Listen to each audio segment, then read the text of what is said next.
नमस्कार किसान भाइयों और बहनों, मैं गरिमा भारती आप सभी का हमारे साप्ताहिक कार्यक्रम कृषि कनेक्शन में स्वागत करती हूँ।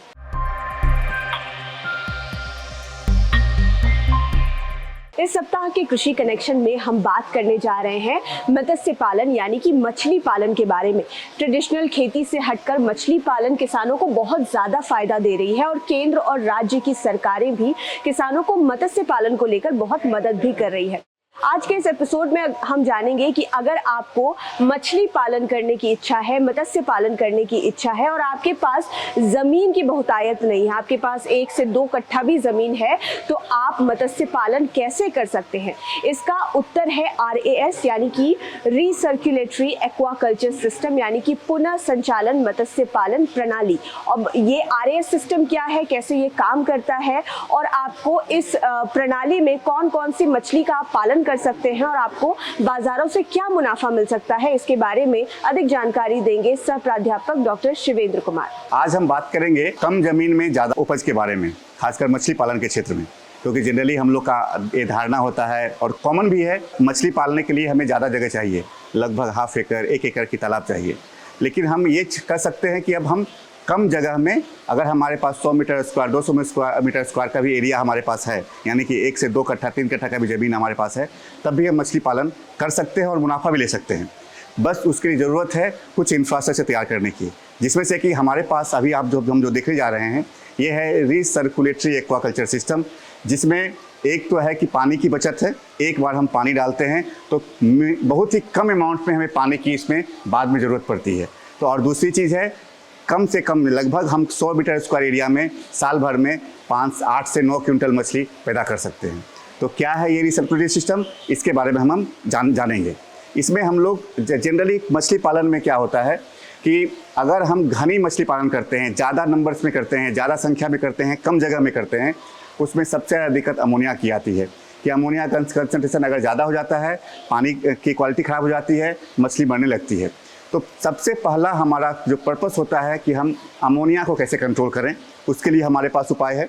फिर आती है बात कि अगर अमोनिया कंट्रोल हो गया, ज़्यादा मछली है, तो उसको ऑक्सीजन की ज़रूरत ज़्यादा होती है। तो उस ऑक्सीजन को हम लोग बढ़ाने के लिए हम क्या उपाय करते हैं, वो सिस्टम इसमें लाते हैं।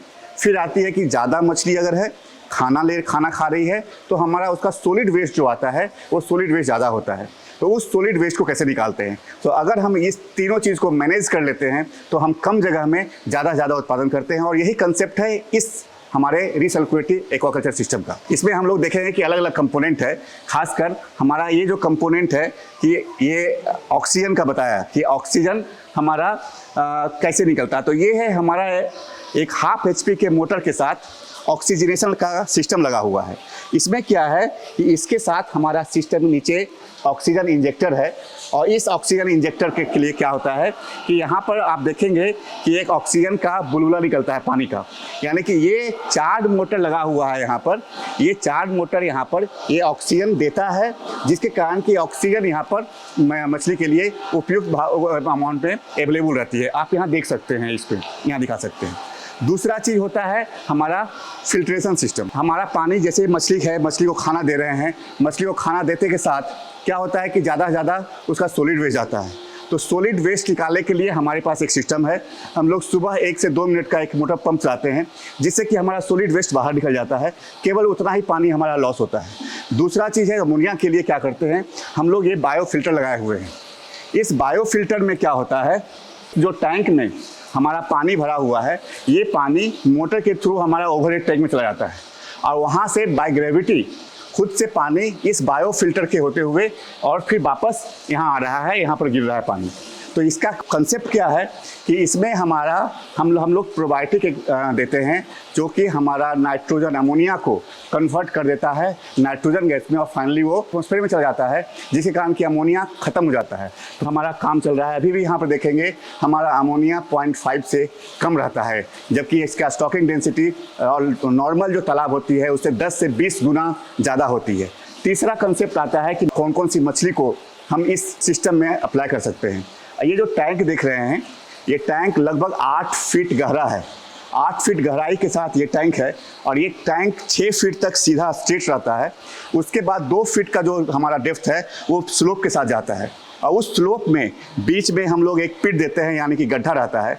उस गड्ढे के साथ हमारा एक मोटर के साथ पाइप लगा हुआ रहता है, जिससे कि क्या होता है कि सारा का सारा जो सॉलिड वेस्ट है वो उस पिट में जमा हो जाता है, और उस पिट से फिर हम सुबह में 1 से 2 मिनट का मोटर चलाकर सारा सॉलिड वेस्ट निकाल देते हैं। इस तरह से हम इस वाटर क्वालिटी जो है इस पूरे हाई स्टॉकिंग डेंसिटी वाला जो सिस्टम है इसे मेंटेन करते हैं।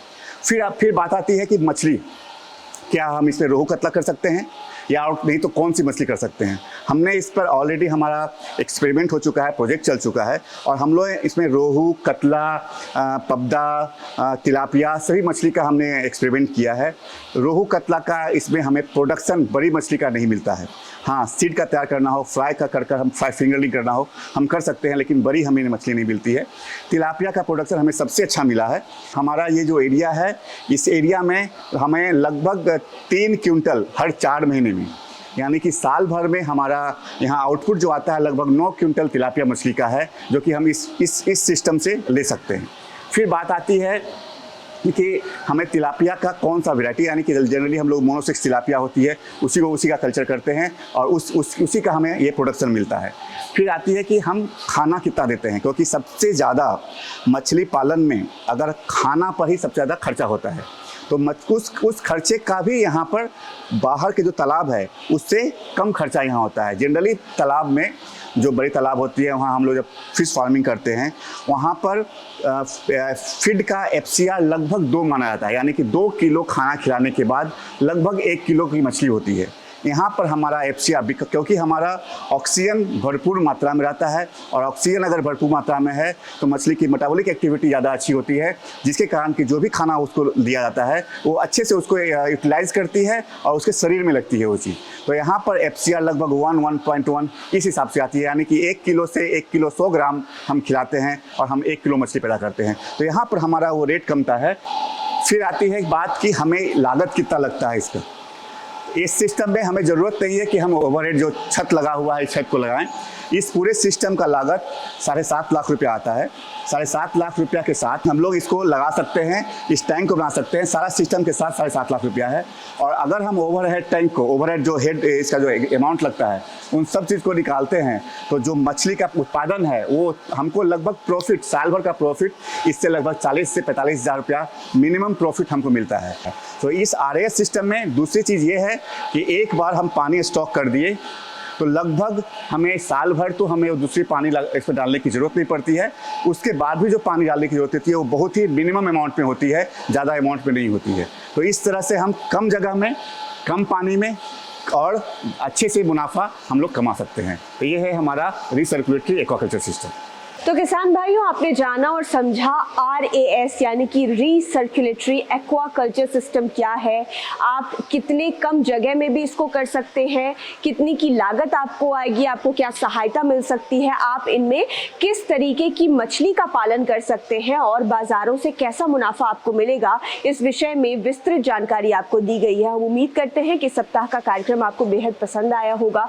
इसी तरह के अन्य वीडियोज़ के लिए आप हमारे साथ बने रहें। अगर इस वीडियो को आप सोशल मीडिया के माध्यम से देख रहे हैं तो हमारे सभी पेजेस को लाइक करें। YouTube पर देख रहे हैं तो चैनल को सब्सक्राइब करें। कार्यक्रम से जुड़े हुए कोई सवाल आप हमसे करना चाहते हो या फिर कोई सुझाव देना चाहते हो तो उन्हें बेझिझक कमेंट बॉक्स में लिख सकते हैं। धन्यवाद।